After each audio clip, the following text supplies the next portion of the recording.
तो मित्रों, मोदी जी ने कहा है कि 1 साल के लिए सोना मत खरीदो।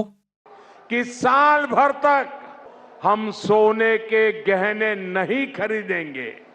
ऑफिस मत जाओ, वर्क फ्रॉम होम करो, पेट्रोल बचाओ। क्योंकि ईरान युद्ध के चलते ऑयल गैस की तंगी हुई है, डॉलर के मुकाबले रुपया कमजोर हो गया है, तो हमें ऐसे क्रांतिकारी कदम उठाने होंगे। अब ये मोदी इकोनॉमिक्स की बातें, उसमें आदर्शवाद यानी आइडियलिज्म ज्यादा है, व्यावहारिकता प्रैक्टिकल ये थोड़ा कम है। यूपीएससी मेंस के लिए मुद्दा समझते हैं। सबसे पहले मोदी जी ने कहा, देखो वर्क फ्रॉम होम करो, पेट्रोल बचाओ। अब तकलीफ ये है कि वर्क फ्रॉम होम मजदूर की मर्जी से नहीं होता, बॉस की मर्जी से होता है। और आजकल आईटी सेक्टर में, सर्विस इंडस्ट्री में भी ज़्यादातर बॉस मना ही कर देते हैं कि तुम घर पे बैठोगे तो प्रोडक्टिविटी तुम्हारी कम रहती है, तुम काम चोरी करते हो, ऑफिस में आओ तो ही तुम्हारा आउटपुट ज़्यादा रहता है। तो यानी जब तक सरकार टैक्स और सब्सिडी द्वारा ये सब कंपनी के मालिकों को एनकरेज नहीं करेगी, तब तक work from home service industry में हो नहीं सकता।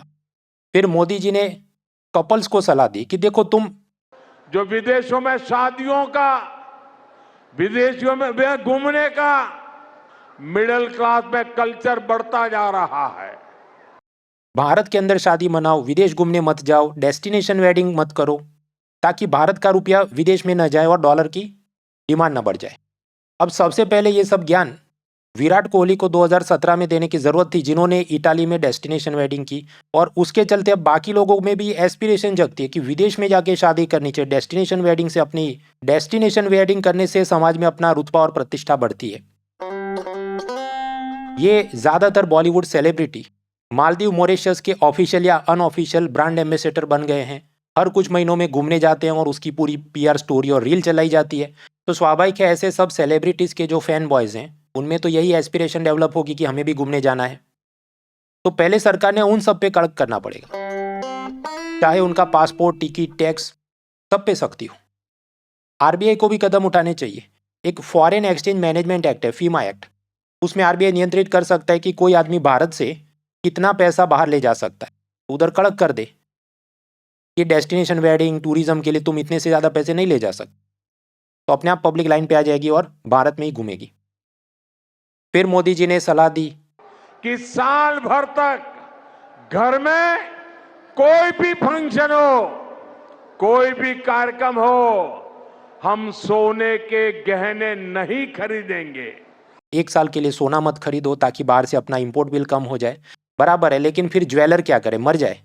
ऑलरेडी सूरत की डायमंड इंडस्ट्री में इतनी मंदी चल रही है कि पिछले 18 महीनों में 71 डायमंड पॉलिश करने वाले वर्कर्स ने आत्महत्या की। और दूसरी बात, ये सोना इतना महंगा हो गया कि खरीद कौन रहा है? तो अब है कि ऐसे लोग जिनके पास या तो बहुत पैसा या 2 नंबर का ब्लैक मनी है, करप्शन का पैसा है, तो पहले उनको टाइट करना चाहिए सरकार को। ज्ञान उपदेश देने से कोई सुधरने वाला नहीं है, डंडा मार के ही अनुशासन लाया जा सकता है। तारक मेहता में भी चंपक चाचा यही करते हैं कि गुलाब का फूल देंगे और सबका हृदय परिवर्तन हो जाएगा। किसी का नहीं होता, डंडा ही मारना पड़ता है। पेट्रोल डीजल इतना ज्यादा महंगा हो गया है।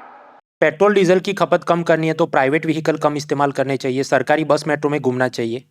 तो इसमें भी सरकार ने पहले कदम उठाने होंगे। लंदन में सरकार ने एक निर्णय लिया कि वहाँ ट्रैफिक जाम ज़्यादा बढ़ रहा था, तो प्रतिदिन 15 पाउंड का कंजेशन चार्ज हर एक वाहन से लिया जाएगा। हालांकि अगर आप सरकारी बस मेट्रो में जाते हैं तो 90% डिस्काउंट था। अब आप सोचिए, ब्रिटेन की ज़्यादातर मिडिल क्लास फैमिली महीने का 2 से 3 हज़ार पाउंड कमाती है, तो हर दिन अगर 15 पाउंड कटवाने हैं अपनी पर्सनल कार या बाइक इस्तेमाल करने के लिए, तो वो उनके लिए बड़ी रकम है। तो अपने आप वो सब पर्सनल कार में कम घूमेंगे, ट्रेन मेट्रो का इस्तेमाल ज़्यादा करेंगे। नए इकोनॉमिक सर्वे ने भी यही कहा है कि पीक आवर्स के दौरान बेंगलुरु, गुरुग्राम, दिल्ली, यहाँ पर ऐसी कंजेशन प्राइसिंग लाने की ज़रूरत है। हालांकि हमें ये भी नहीं समझना चाहिए कि जो भी पर्सनल व्हीकल में घूमता है वो सबको देश बर्बाद करना है। बस में जाना सस्ता है, पर्सनल एक्टिवा, मोपेड, स्कूटी लेके जाना महंगा है, फिर भी महिलाएं पर्सनल व्हीकल क्यों इस्तेमाल करती है? सेफ्टी के लिए। कई बार वो बस स्टैंड पे उतरे, वहाँ से 1 किलोमीटर दूर घर जाना हो शाम को, और बीच में ये सब लुखे मवालियों का आतंक हो, तो इस पर भी सरकार ने कदम उठाने होंगे। फिर मोदी जी ने किसानों को सलाह दी कि केमिकल फर्टिलाइजर इस्तेमाल मत करो, ऑर्गेनिक जैविक खेती करो। अब इसमें तकलीफ ये है कि अगर आप केमिकल फर्टिलाइजर इस्तेमाल नहीं करेंगे तो ज़मीन पर जितनी पैदावार होती है वो कम हो जाएगी, क्योंकि फसल को वो न्यूट्रिएंट्स नहीं मिल रहे।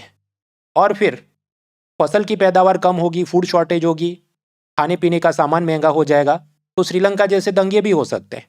आज से 4 साल पहले श्रीलंका में यही सब हुआ था। ऑर्गेनिक फार्मिंग के चक्कर में चावल की पैदावार बहुत कम हो गई और उसके चलते बाकी भी इकोनॉमिक समस्या इतनी गहरी हो गई कि आक्रोश में आई जनता ने प्राइम मिनिस्टर का मकान फूंक दिया, प्रेसिडेंट उनका गोटाबाया राजपक्सा कहीं भाग गया। तो ये तो अफरा तफरी हो सकती। फिर मोदी जी ने किसानों को सलाह दी कि देखो डीजल नहीं, सोलर वाला इरिगेशन पंप सेट लगाओ, उससे सिंचाई करो ताकि डीजल की डिमांड कम हो जाए। इकोनॉमिक सर्वे ने खुद इसकी निंदा की है कि सोलर पंप सेट में क्योंकि किसान को रोज बिल नहीं चढ़ता है तो पूरा दिन चलाते रहता है, तो ग्राउंड वाटर टेबल में काफ़ी गिरावट हो रही है, पानी की तंगी हो रही है। तो ये तो ऐसी बात है कि घर से आप बकरी निकालने गए तब तक नया ऊँट घर में घुस गया कि सोलर का इस्तेमाल कर रहे हैं, पानी की किल्लत हो रही है। फिर आपके ये सब ज्ञान यूपीएससी में किधर काम का है? यूपीएससी ने मेंस में एक निबंध पूछा कि घर की मरम्मत बारिश में नहीं, सूर्य प्रकाश में होती है।